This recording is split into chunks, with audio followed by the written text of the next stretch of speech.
Morning Waffle. We've got Jack in the studio this morning, so stay tuned for all of that right after this.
Cameras? We have cameras? Yeah, we have cameras. I just hit the wrong button. It's been a morning already, isn't it? Yeah. It's been a morning. Well, we did our normal little race there. We race against our bumper to see if we can get it shared across all our social media platforms before we have to actually start doing the show. Yeah. Yes. And, we did good today. Ballard's reversed in age. Oh, wait, no, he hasn't. Oh. It's Jack. It's Jack. and Ballard would never be wearing a hat. Let's be clear about that. That is true. Good morning, Heather. Yeah, so this is my third one over there. That's the youngest one. So, senior in high school. Senior in high school. Holy guacamole. That's how old I am. So you're going to be the one that leaves the nest the last time. I'll be the last. How do you feel about that? Maybe. He's right, maybe. Maybe. Luke's still there. I'll wait for my older brother to leave first. Luke's like, I'm comfortable in the nest. It's like, I'm good. I'm good. I'm good. Nest is warm. I'm going to stay it's here. Like, yeah, no problem. No, he's headed off, Jack over there. He's headed off C of O next year. That's awesome. Tell me about C of O, because I don't know a lot about it, but I know it's awesome. So tell us about it. It is a nice college where you work to pay off your student debt, but not for room and board. Okay. So you pay off your tuition. You pay off tuition by working, but not your room and board. So you still have to pay for that, and your technology and medical fees, but you can work that off in the summer. Mm-hmm. Yeah, it's a need-based school. That's why it was started. So it was really, really cool. So folks that normally maybe couldn't get a college education just because their family couldn't afford it, they could apply. They could go to C of O, and they would work. What is it? 18 hours a week, Jack? Something like that. Yeah, something like that. I think it's closer to 20. Yeah, it's probably 20. Somewhere in that range. Standard part-time job, and that would pay for their tuition. Yeah, and so they have income requirements. Jack didn't qualify for the income requirements. Yeah. So he had to get in on scholarship. So it was really important that he had good grades, and he rocked his ACT with a nice little 30. Nice. Congratulations. And, thank you. Very good. Very good. So they decided to let him in for the spring, provisionally for the fall. So he's on the wait list. Ah. So we'll see how that rolls out. Because how many students do they have there? It's a great question. I really don't know. Somebody needs to Google that and check and see. One of our loyal I'm curious fans. because a lot of people will be like, oh, yeah, C of O sounds like a great idea. I'd like to send my kids there. I don't think they realize it's not very big. And it's not very big, and it's highly competitive. Yeah, it's not going to be super easy to just send your kids there. No, I think it used to be. Like, I think back in my day, it was a little bit easier. Gotcha. For folks to get into. Because, I mean, you're involved in a lot. I know this because, I mean, I know you do lots of things because I see you out and about and doing things. So you would have had to have done all of that, and probably, I'm guessing, obviously had good grades if you had a 30 on your ACT. I would hope. I had a good tutor as well. So. Yeah, that's nice. Actually, I would give that advice to any parent out there that's got college-bound students that's looking at those scholarships. I mean, our children are all whip smart, every one of them. You know, they take after their mother. And that's true. Super smart. Good job, Mom. But well, I don't think we did for Peter, but for both Luke and Jack, we hired an ACT tutor. No joke. And it made 5 points difference. Well, that's a big deal. Yeah, it's a huge deal. I mean, you may spend $750,000 on a tutor, but you know it's totally worth it. No, it's worth it. It's a little less than that. Well, and they teach you how to take the test, right? Yeah, I think that's part of it. Yeah. How many times did you take it? I took it twice. The first time I got 25. Second time I got 30. Okay, I'm not gonna lie. I knew I was going to Drury, and so. I'm not a great test taker, but I had good grades. I mean, I was valedictorian for Pete's sake. I had good grades. For Pete's sake. I should give myself some credit. But I did not score high on the ACT. Yep. In fact, I took it one time as a sophomore and got enough to get what I needed for Drury. You know, they have a baseline. I don't know what it was. I can't remember. I mean, some things I was at like a 29 on, and others I was like, no. Well, back in my day, I think your top score was a 33. Mm-hmm. That was the highest score you could 32 get. Right now? 36. 36. Yeah. So like, Luke got a 34. I think I do that. And so you know he nailed it, but I had a 28.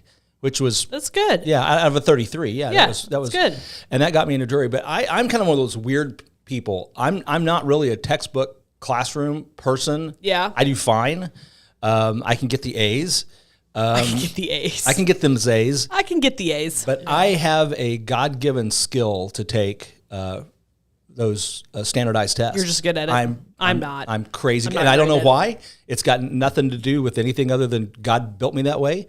But you just do it. You have the skills. Yeah, I got the LSAT, 96th percentile nationwide. That's good. Multi-state portion of the bar exam, 98th percentile nationwide. Yeah, that's good. Nailed it. Just a good test taker. But one of the things they did when we studied for the bar exam, we took this thing. You took what was called the Barbry. That was a preparation course that covered all the Barbry. Yeah, Carl. Sounds like a wine and cheese thing. It kind of does. The bar and brie. Yeah, that's what I did there. It's fantastic. But then there was another that covered all the law parts of it. But then there was another little 2-day session we did for what was called PMBR. I don't know what that stands for, but it was okay.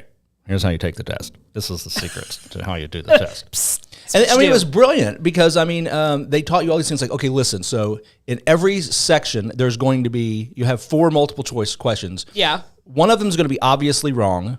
One of them is going to be wrong.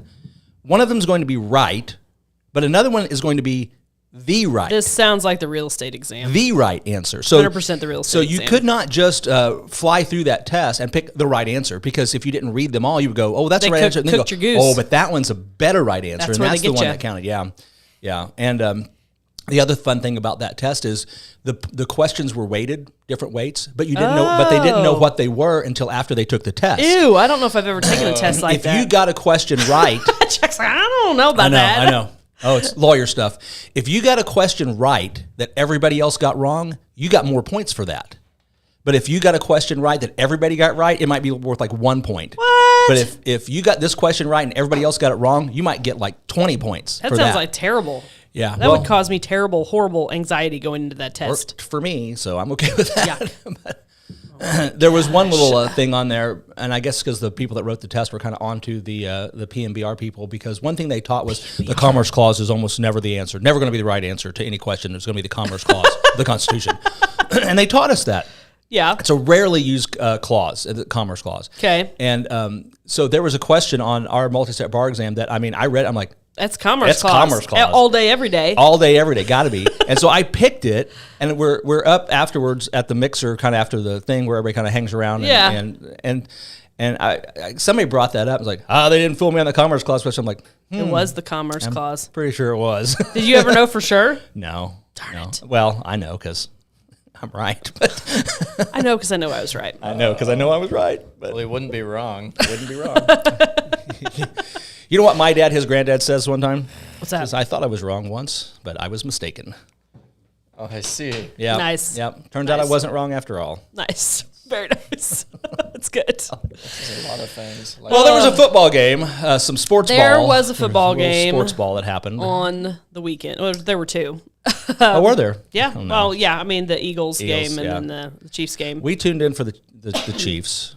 We watched that. I watched part of the Chiefs game because, again, Jesse, lifelong Raiders fan, and I know people are booing and hissing from the crowd. His dad, Jesse was born in California, so I know he only lived there until he was like 2. We're currently still accepting refugees. I met some. The clients of yours, some refugees that you all referred to us the other day. They are truly refugees. They're escaping something that they don't like. So, kudos to them. Yeah, good for them. Yeah. And so they come, we write them an estate plan and show them the gun collection. Sell them a house and be like, come on in. Super happy. Don't be crazy and you're fine. That's no problem. Everyone likes you if you're not crazy. So Jesse's a huge football fan. I mean, it's his favorite sport, and the guys come over sometimes watch football at the house, but it was just us watching it because, we're not Chiefs fans, right? And I tried to get into football, and I don't care. I don't know why. I can't care about it. I just don't. I appreciate that it's really super hard, and I appreciate people loving football. That's fine. It's just not my deal. I like baseball. So we were watching the game, though, and at the end, I'm not, excited or mad that the Chiefs won. I'm just like, oh, Chiefs won, okay. And I'm just looking at this guy who is, he's having a complete emotional breakdown. Heaving sobs. And when someone is heaving, sobbing, you don't do that very many times in your life. Uh-huh. No, you don't. You don't. Nope. It was hard to watch. It was very hard to watch. And for if you don't know what we're talking about, he accidentally got a roughing the passer call, pushing. He's moving quick. I'm sure it wasn't an accident. As a reach out, he screwed up. He screwed up. And he would, in half a second of more ability to think about the situation and maybe a game with a little less pressure, a little less on the line, it wouldn't have happened. He wouldn't have done that. And but it clearly led. that was a direct cause of the Bengals. Yeah, it was a direct cause of an easy field goal. Is what it was. It was. And but that's tough because. Yeah. All that being said, clearly, if he hadn't have done that, the game would have went into overtime, and who knows what would have happened. But for that unnecessary roughness call. It was just like, here's a freebie. Here's a freebie. Here's your ticket to the Super Bowl. Enjoy. Yep. And but what nobody, you watch the whole game, what nobody realizes is he was instrumental in the game being that close to begin with. And that's what you have to say, because all this stuff gets chalked up to one play. Yeah, and it's not one play. No, it's not one play. It's not. It's however many plays of the game, right? He had several excellent defensive plays where he stopped things from happening that otherwise would have, the Chiefs it might not have even been tied. The game might not even been close, but for his plays prior to that. And so for people to blame him for the Bengals' loss is just inappropriate. Ew. But it's like, and again, it's like, I'm not sure the camera should have kept focusing on him. Yeah. I think they should have kind of let it go. Well, they like the drama. They should have given the guy a break. Yeah, absolutely. He's having a freaking crisis. Give him a break. Yep. And I did appreciate when I posted that, a lot of people commented. Yeah. I agree. Yeah, I felt that. That's good. We should be feeling empathy towards people. Mm-hmm. It's important. I don't know. I thought you had something down there, Jack. I did too. What? Jack's like, what are you people talking about? Listen, I watched the first 5 minutes of the football game, and I watched the last 5. Okay. That's it? Yeah. Well, and the what keeps going, doesn't it? Stop now. I think your article maybe mentioned it, but or Shelby told me that if you were watching, the players would notice that the cameras were focusing on them, and they would kind of get in front of the camera, to block it, and that was cool. And then they stood up for him, and I guess. Awesome. And in the interview, one of his teammates stood next to him during the whole interview, and basically told reporters, "Don't ask him anything dumb." Yeah, and I guess I read your article. So one of them asked questions. That's a dumb question. Do better. Yeah, moving on. And that's good, right? Good. We need to be more protective of each other, even when it's not in just those, obviously incredibly viewed by millions of people moments. Yeah. But you should be protective of people in your lives. If you see something wrong, help somebody out. Protect them. We should do more of that. Yeah, we should. I think it's really weird to me that people will jump in and interfere with situations that don't need it, or it's like, move on down the road. Yeah, there's plenty of people out there that actually need help. Yeah. But there's no cameras. So Jump in and help them. People don't want to do it because it's just anonymous help, and people don't want to do that part. Oh, and the Facebook comments. Are you on, I mean, I know you have a Facebook page. Do you monitor it at all? I open it to clear the notifications. Okay. Yep. Okay, because this is the difference between our generation, who I think is very much involved in Facebook, this generation. Well, we got 3 here. I'm a Gen X. You're a millennial. Yeah. Barely. Generations. Yeah. And barely. Jack down there's a Z. Yeah. Millennial. So I mean, you guys don't really care about Facebook, do you? No, I look at it sometimes, but normally just to clear notifications. And I know you've got Instagram, and like one or two of your friends like follow my Instagram page, which is funny. Kevin. They ever left him home alone? I think they have. Could be a problem. I think they have. But y'all are at least on the Instagram some. Yeah. But that's not. But Snapchat, it seems like. What is the primary social media of the people of your age? Snapchat or Instagram. Okay. I didn't know if Instagram. I see both of them used a lot. Okay. I didn't know if Instagram was still a thing or. They're trying to screw it up, but I mean, it's still a thing. What about the TikToks? I'm very anti-TikTok. I am too. As is our Senator Josh Hawley, by the way, who has introduced legislation to ban TikTok. Go and get TikTok. Well, nobody wants you. It's a Communist Party spy tool. But I mean, is it and disinformation? To me, TikTok is not really. I mean, it's videos that you watch and you can comment on, but it's hard to say it's so. I mean, I guess it's social media, but you're not having. Oh, did we not have this conversation yet? What is it? No. So it integrates in your phone and it gets your location. Oh, I knew that. It tracks all the stuff and gives all that. I knew all that stuff, but I'm saying in the realm of social media, it's not like you get on there and have conversations, right? No, you just comment. Like or comment, and occasionally there's a conversation that happens in the comments. But at what point? I mean, to me, that's not necessarily. I don't know. I don't really see it as social media. It's definitely not the same as Facebook. No, it doesn't. I mean, Facebook is geared to share information and have conversations. That's true. TikTok is geared to melt your brain. Yeah. That is true. That's exactly true. It does. I don't have it anymore because it was just bad. It's terrible. Good job, Jack. Also, he told me to uninstall it. Get rid of that. I don't have it anymore because I made the decision, but my dad told me he'd kick me out of the house if I didn't get rid of it. Basically, yeah. So I made that decision. My parents helped me make the decision. That's what we're there for. Yeah, well, I think that's a good decision based off of what we're doing. And and Instagram has Reels, which is in essence the same thing. Yeah, it is. I watch those now instead. Yeah, and so I'm like, is it really? I mean, maybe we're not being monitored by Reels like we are TikTok, but it still is the same kind of brain melting, constant feed of videos. It is. I'm spending more and more time on Twitter now because Twitter is way more fun than it used to be. I never got on Twitter because I decided that I just didn't want another password. Elon Musk, he tweeted out the other day, one of his tweets was nailed it. He's like, are you into MMORPG gaming at all, Lauren? I don't even know. Massively multiplayer online role-playing game. Like World of Warcraft? No. No? Okay.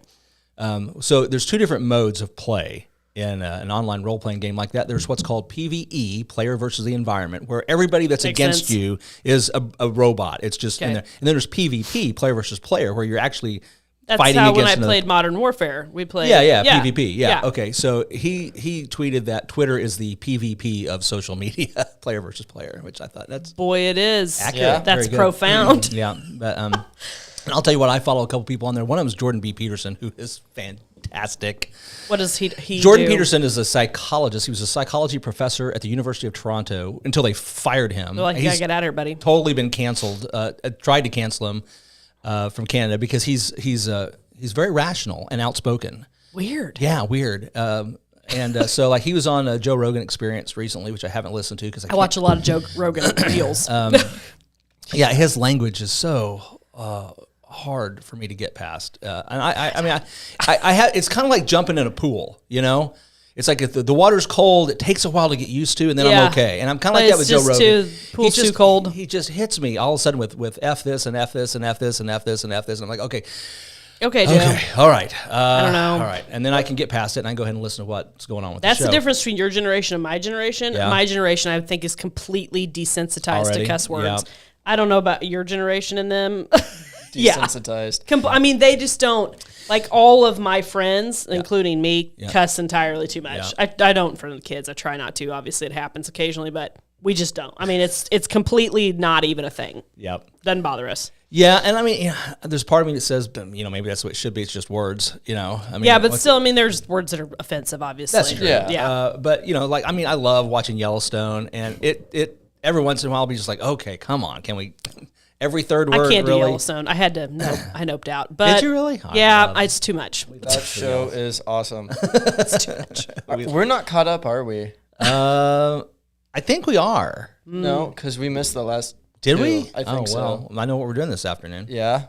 So there you go. It's a perfect day for Yellowstone. We're gonna watch some Yellowstone. I heard on the radio on the way over here you can rent Kevin Costner's Aspen house for $36,000 a night. So is it on the VRBO? Probably, or maybe whatever the fancier version is. I don't know. VRBO. So Verbo. Verbo. Do you know it's pronounced Verbo? I didn't know. Which is stupid. Yeah. VRBO sounds better than Verbo. Anyway. Yeah, totally. Okay, so you're talking about the psychologist. Oh, yeah. Before we went off. That's okay. Before we squirreled. But he wrote a really good book called I wish I could get the 12 Rules for Life or something like that. And excellent book. Excellent. Everybody should read it. It's really, really good. But he's just like common sense. It's like he'll get on Twitter and go, there are two genders.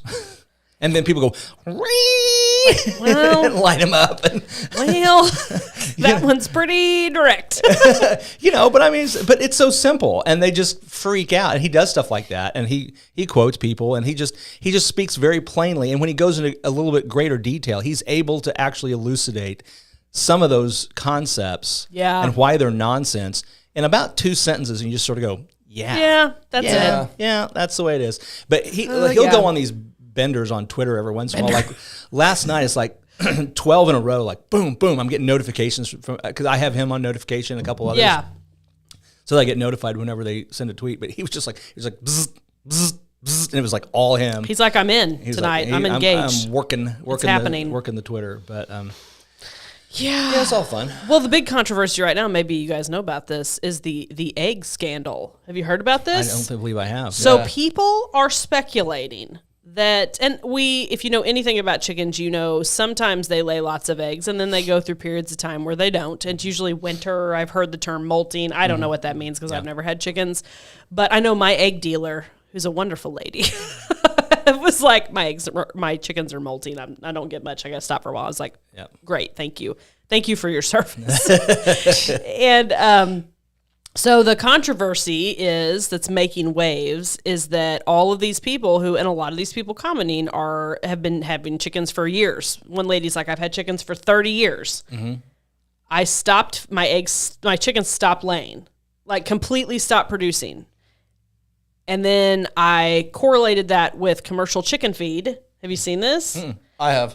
You have? Okay. Mm-hmm. He's in FFA, so he knows all this stuff. And he's the vice president of FFA. That's good. Yeah. I took out the commercial chicken feed, started making my own feed. My chickens started laying again. Really? There's a conspiracy. I have seen that. Yes. Dun, dun, dun. I saw that on Instagram Reels. Yep. I've seen it on... Put your tinfoil hats on, people. Here we go. Whoa. I've seen it on Reels, but I've also seen it with people I know who've had chickens for a long time. Really? Who ended up making their own chicken feed, and they started producing again. So there's a theory out there that the man... Well, it's either tainting the chicken feed or the chicken feed, It's the World Economic Forum. That's who it is. It's probably so. Yep. I've been watching lots of reels of Greta, I don't know her last name, walking and reporters asking her completely valid questions, and she just stands there with this weird grin on her face. Greta Thunberg? Yep, that one. Oh, there was a really epic one. She posted some picture in the train station, leaning up against her luggage, sitting on the floor, staring wistfully out the window. And clearly somebody staged and took that picture. And she's like, I'm just riding home on the overcrowded trains of blah, blah, blah, blah, blah, to get back to. And the company's like, thanks for not mentioning the excellent service we provided you in first class. Burn. Mm-hmm. Burn, Greta. Yep. Yeah, I don't like it when somebody takes a person and makes them spokesperson for the rest of the world. When they're 12? When they're 12, yeah. She's 12? Well, she's 18 now, but when they started, she was like 14 when all this started. Exploitation. How dare you? She's like 14 or 18. What does she know? Yeah. Nothing. Yeah, 18-years-olds know nothing. They know nothing. That's what I'm saying. Wait. you think you know. I distinctly remember the moment in my life where I woke up and was like, oh my gosh. All of those times in my head, I thought, I'm 18. I know what I'm doing. I'm 22. I know what I'm doing. I'm 14. I know what I'm doing. I was going to say, there you go. I said, Lauren, unless you're special, that's not a one time. That's like every couple years you go, oh, boy, I was dumb 3 years ago. Yes. Remember that time I almost died and I didn't even realize it? I thought, I'm an adult. Yeah. But I'm sure you don't make any of those stupid kid decisions. He does pretty good. Well, you're not a kid. As far as I know about. But, you're definitely a teenager. We did have a teachable moment this morning. It was kind of fun. We were... I'm sure he's excited to talk about this. No, this is easy. We were riding in the truck, and we were listening to Ethan and Sarah Forhet's morning little podcast. Oh, this was the using federal money for tax shelters. Yeah. So tax don't spoiler alert this thing. But, that's not what they were. Don't spoil the story. So no, they were talking about how the Springfield is receiving a federal grant to build homeless shelters.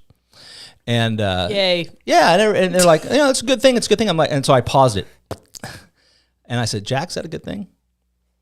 And he said, well, it sounds like a good thing.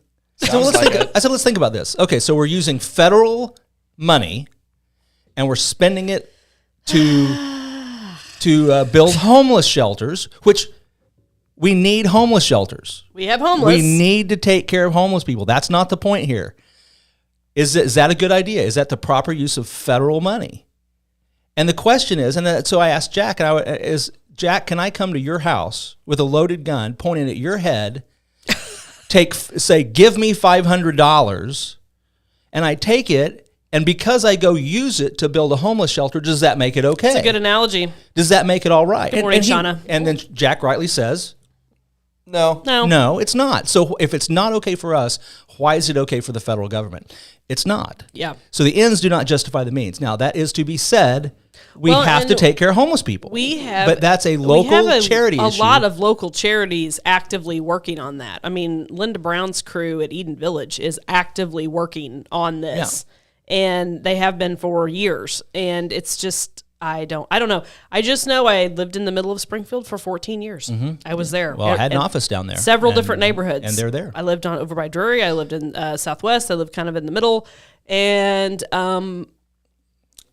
the homeless problem has completely escalated exponentially. It's not an issue of do we or do we not take care of the homeless. It's a question of how do we fund taking care of the homeless. Absolutely. And the appropriate way of funding it is not using ill-begotten tax dollars that were taken by force from the American people. Fair. So, I don't know. It's tricky.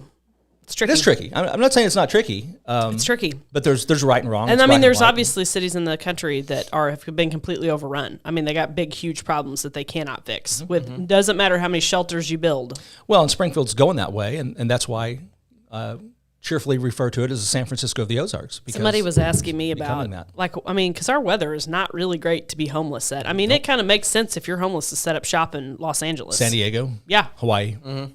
Oh, I read a real estate article about the 4 cities that are going to see 2008-like housing crashes. Mm-hmm. By the way, before I do this, the Midwest always has and pretty well always will be, knock on wood, unless something real weird happens, has been protected in real estate during recessions. We just do not have the huge swings. Well, it's the farmland, isn't it? Yeah. Well, I mean, we just don't have the huge swings because we never had the huge swings up and the huge swings down. We are more protected. We are a less volatile real estate market. More stable. Stable people. So we're not concerned about that here. We're not concerned that's going to happen. Inventory is still an issue, and prices are pretty well stable. They maybe have gone down a little bit, not much. So, but the 4 cities, and I'm not going to be able to remember them all. San Diego is one of them. It was like San Diego, another one in California, one in Texas, and one in Arizona. So those were the cities that we're going to see 2008-like crash numbers, which I still don't even think that's going to happen there. Now, is that because they had 2006-like spikes, or they did? Well, the average sales price in California over the past couple of years went from like $875,000 to like $1.4 million. Gee whiz. Could you imagine that? Average house, Jack. Could you imagine California, that? $1.4 million. As a point of reference for that, there's a couple, well, it's more than it used to be, but like back 3 or 4 years ago, you'd have $6 million houses sell in this area a year. Yeah. And now it's a lot more than that. I haven't looked at the numbers. It's probably in the 20s or more.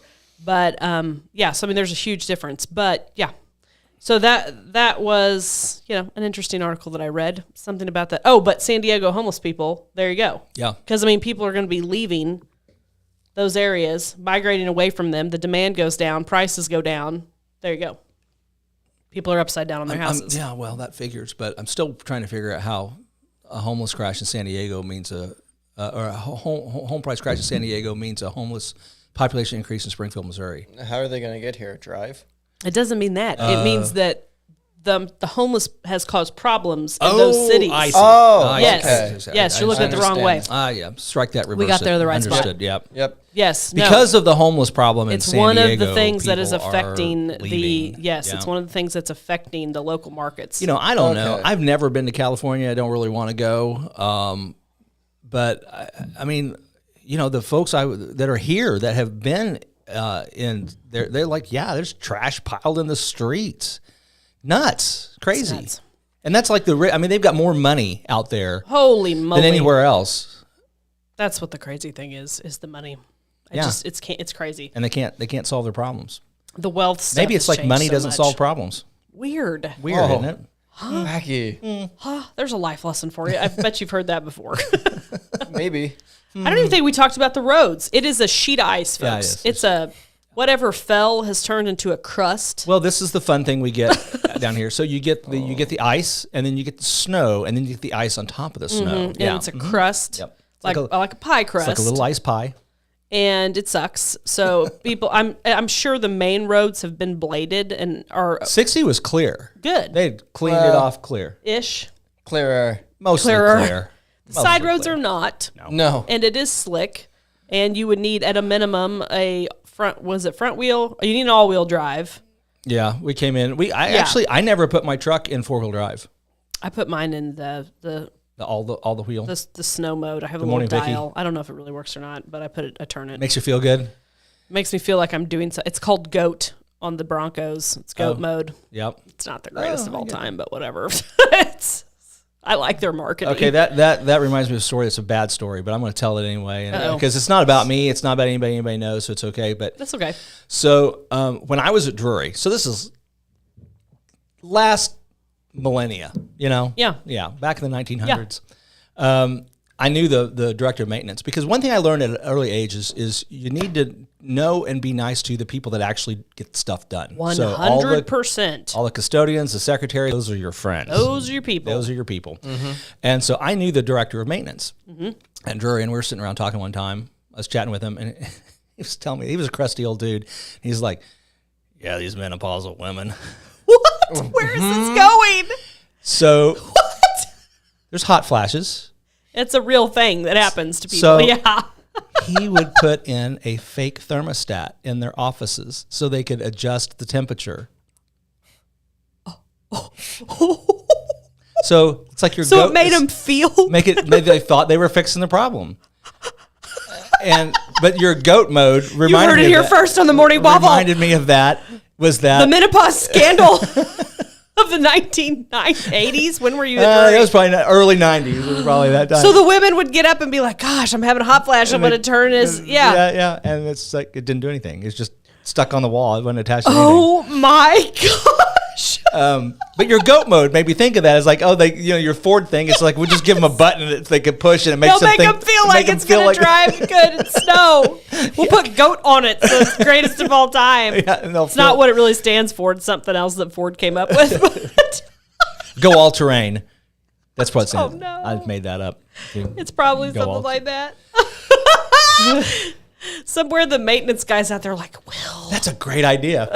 Yeah, there's maintenance men all over the world. Like, no, you told our secret. That is hilarious. Yeah. There's a lot of thermostats, though, that I feel like are complete malarkey. Yeah. Like when you go to hotel rooms and I'm just I don't think this does anything.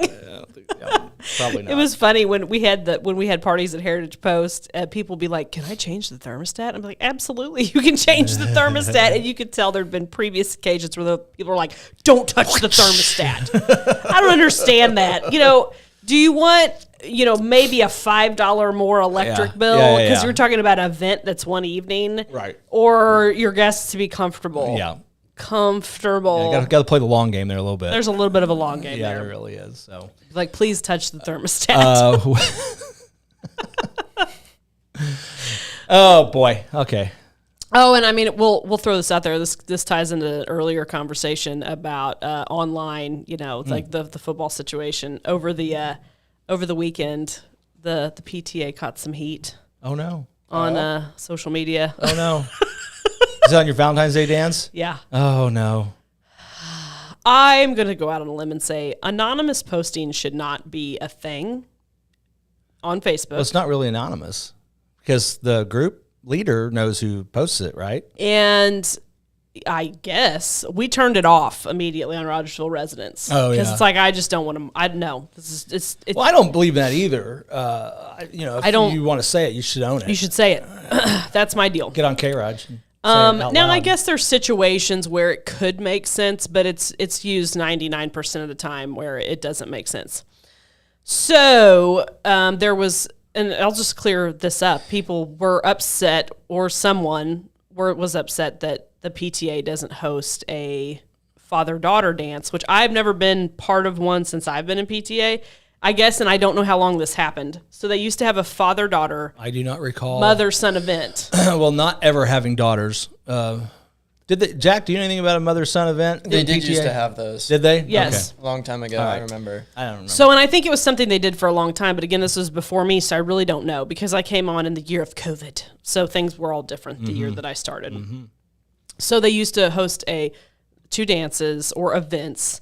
And a lot of people really looked forward, I think, to the father-daughter event because it was you take the daughters on a date. They got dressed up and did the whole thing. And it was a big, well-loved deal, right? Mm-hmm. Okay, awesome. There was nothing wrong with that. Well, there were some complaints, I think, over the years, that, what about this person who has this situation? Or, well, like in my case, the daughter that doesn't have a daddy. The daughter that doesn't have a dad. Or, I mean, in my case, it's a lot more simpler than that. I'm a mom with two daughters. Mm-hmm. There's no event for me. Well, I'm a dad with no I have no event for you. Sons. So, and there was some complaints about that. And so I'm okay with that, by the way.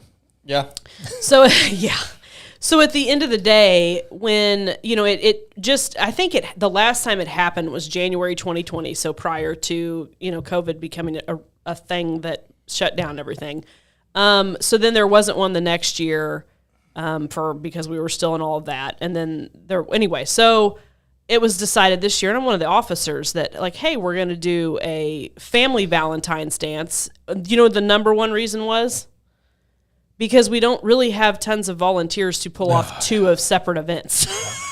It wasn't a calculated lizard people move. Yeah. I'll just say that right now. It was hey guys. It wasn't that wasn't the World Economic Forum. We don't really have enough volunteers to do what we're doing right now. Let's just do this as a family dance. Because then it would be especially weird for some of our members who are like, well, we really can't even participate in this because we're not. Well, I think it's brilliant because it kind of solves all those issues. That's the deal, doesn't it? So it's just a Valentine's dance. It's just a Valentine's dance. If you want to bring your grandpa. If you're a dad that wants to take a daughter, take a daughter. If you're a grandpa that wants to go with and by the way, you can bring your 6-month-old to the dance with your husband and your there was no lizard people meticulous attack about this. And on the PTA's thing, someone said, hey, thanks for doing it this way this year. That way we all can go. And someone's like, and one of the members responded, oh, we just want it to be as inclusive as possible. And then somebody took that as inclusive as the new definition for inclusive. Yeah, you can't say inclusive. No. Just like you can't say progressive. It's not okay. And people need to realize that. Sometimes people are just using a word, which the definition that's been accepted for the word, for 200 years. Yeah, actually, somebody's using the word correctly. It is, and getting slammed because somebody thinks they might be using it in the because it doesn't even make sense in the newspeak to apply that to this situation. Well, it could. Well, not really though, because the father-daughter dance didn't prevent a transgender kid from going with a transgender father. That gets so confusing. Jack has a comment, I think. I do like this idea. I laughed a little bit when you said grandpa because I was thinking about bringing my grandpa. It's interesting to think how that would go. Yeah. Oh yes. So I mean, that was it. It was a change born out of one necessity, two tired of having to fight this battle of so and so doesn't have a dad or doesn't have a mom and it was just, and again, the inclusion, as we have heard it in the past, 6 months, doesn't apply to this. It didn't apply to the situation before. That wasn't the point. Because no one was turned down anyway. Anyway. So at its core, though, what the person should have done, instead of anonymously posting this on a page, they should have just sent us a message. Like, hey, what you doing here? Or the other better alternative is if something's bothering you that much, go to a meeting. Yeah, go to a meeting. Karen's Anonymous. Go to a Karen's Anonymous meeting. Go to a... Oh, that's not what you meant? Yeah. Go to a meeting and participate and find out why. Volunteer. Instead of assuming the absolute worst about... But I got to admit, when I hear the word inclusive, I don't know if you get this, I get a little bit of a gut pinch. I get a little bit of a... it's just that word now. I didn't until 6 months ago. Progressive. It's the same thing with all the words that have been. I heard a great, I think it was Ben Shapiro said, he said, I'm not going to call them progressive anymore because progressive means progress. And they're not about progress. That's a good word. He says, I'm going to call them transgressives because that's what they're really about is transgression, transgressing the law, transgressing tradition, transgressing everything. We're going to call them transgressives. Yeah. Progressive is a word that I use a lot because it's an important word and to use. Have. We've given away. We shouldn't have made that word have this negative connotation, or I guess, some people think it's a great connotation. Yeah, but my deal is, before you do that, just take the high road and just ask. Let's do that. I'm a very transparent person. I made a comment. Give me a call. I made a comment on somebody's post that I agreed with, and I made a comment that was a like-minded comment. But and I could see how the way they read it, they thought I was arguing with them. They're like, "Are you kidding?" They're so used to people arguing. Are you kidding? Yes. And they know we're like-minded people. Yeah. So that's like, "Are you kidding?" They couldn't believe I said something that was. And I'm like, "No, I'm not kidding, but I'm agreeing with you." And I clarified, and they're like, "Oh, okay, yeah, 100%, yeah." Yeah, okay. Yep, it's okay.